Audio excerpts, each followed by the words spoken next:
James Upton and Pro Boxing fans joining with Joe Gallagher. How you doing, Joe? Yeah, not too bad. How are you? Very good, thank you. We're here at the Callum Smith media workout. From a trainer's perspective, how's camp gone so far? Yeah, no, brilliant. Like I say, 2 weeks out now to weigh-in day, and as you've seen today, he's looking sharp, powerful, his weight's down, and we did all his testing at the beginning of the week, and he's the fittest he's ever been, his weight's down, and we're ready to go. And like you say, it's called the homecoming, but he wants to go in there and put on a show and get everyone excited. And like I say, the football team's doing well, and it was a great time in May for the city of Liverpool last year, the beginning of June, on the same night. Callum Smith, the world #1, defending his titles, on the same night. Liverpool winning the Champions League. That's hard for me to say, that being a Manc, but I think now Callum Smith to try and get the Anfield date next year, and Liverpool becoming Premier League champions, I think the City will be bouncing. John Ryder's the opponent, come November 30th, coming into this with 4 stoppage wins in a row. How much of a threat does he pose to Callum? Yeah, 100%. He was a good fighter, John Ryder, very underrated, powerful, strong, good shot selection, huge opportunity for him. And listen, when it comes to a domestic fight, form guide and that goes out the window. Everyone loves a domestic tussle, and you can't take his past performances where he's lost that series. You look at, like you say there, his form guide, he's moved up in weight, his shot selection's good, had a great win last time out, good win over Nielsen as well, and he's got nothing to lose, and he's got to come and give it a go and try and upset the apple cart. But Callum Smith's trained for John Ryder as always going fighting Canelo, Triple G or Kovalev. He's absolutely 100% focused. You never ever have to worry about Callum Smith's dedication and attention to detail. 1 week left in camp. Generally, what would it consist of in the final week? Well, now he's still got some sparring to do. He's done a lot of big sparring up to now. We've just got to make sure he's ticking over, go over, keep ticking the boxes, and just going over, keep doing the same things. His weight's good, and there's no chance he'll lose focus. I think there's huge development in Callum's work in this camp for him to want to put a good performance in and want to do it with bad intentions. I've always said this camp is punching very hard, his energy levels are good, his punching power output's very good, and he wants to put on a brutal performance. Just moving attention away from Callum, quickly about Anthony Crolla, his farewell fight. Was it as emotional as you guys anticipated? Not really. Like you say, it was a tough fight. I think it got to Anthony in the end through all the torture and fight week. But he knows himself now, it was closure, he got out, got the win, and that was it. He's busy doing media work. I think he'll hit Anthony February, March next year when he feels like he should be getting back in the gym to lose his Christmas derby. But I watched it back on Wednesday for the first time, and yeah, it was emotional watching it, thinking, wow, listen to the commentary, farewell speeches at the end and all that, and I just thought, wow, that's gone so fast. And 10 years and the stresses of getting ready for Linares and Murray and Barossa, and it's gone now, so you've got to make the most of every day, and we did that with Anthony Crolla. Now, with the result on social media was torn, it's fairly controversial. It's a close, hard fight for Anthony. Looking back, do you think the right man won on the night? Yeah, I thought Anthony won. I thought there's lots of shots thrown by Frank. A lot were missing. Sky were giving him huge praise for throwing shots that were missing, but he did give him rounds. I had Anthony 3-1 down after 4 rounds, and then after 9 I had Anthony 5-4 up, and I said to him, you need to make sure you win this last round to win, and I had Anthony winning the fight 6-4. Are you glad that Anthony's now called it a day and retired? Yeah, I am.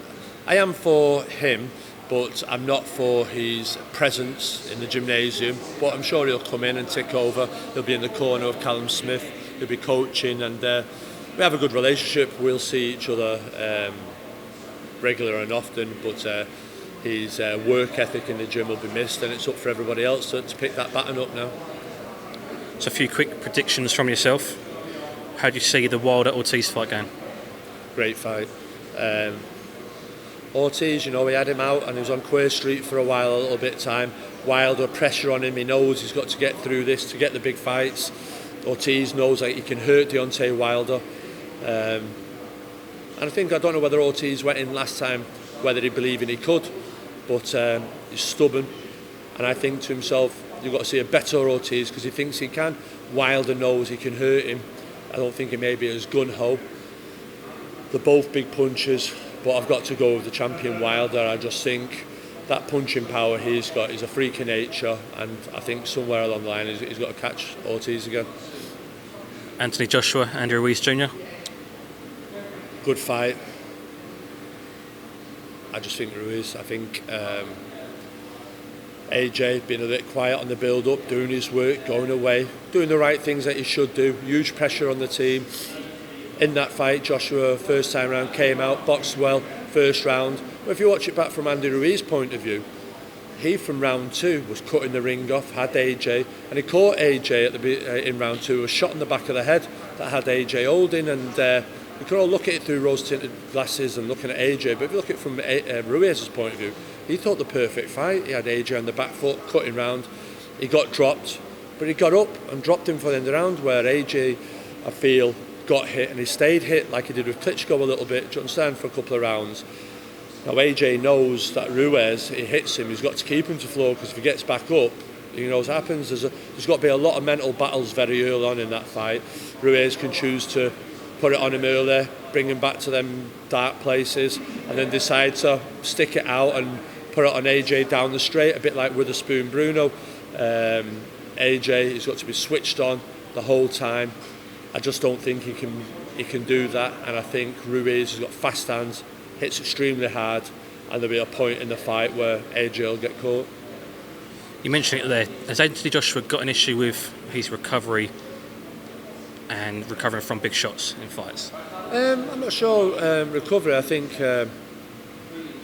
whatever was wrong in New York, obviously with Klitschko, he recovered, he got out of it. Klitschko only had one shot, couldn't land it. Ruiz was patient, stalking AJ around the ring, creased him with a body shot. AJ's just got to be, when he dropped him, he ran in a little bit, and this is no disrespect to anything, ran a little bit like Amir does. When Amir gets him, Amir wants to go in for the finish, and he walked onto one. That's been Amir's problem, and I think that was AJ's who went in, went for the finish, and didn't show the respect. AJ and Andy Ruiz walked him onto it. So I don't know, he's got to be savvy. Can AJ box for 12 rounds, disciplined, on the back foot? I feel he needs to have looked and go and look at your Lennox Lewis's, how he dealt with your Mike Tyson, small squat people, and look there, and the Klitschko's, how they controlled short men with good jabs, good right hands, good right uppercuts, and if he can come with that base and not engage short arm work, that's his chance of winning the fight.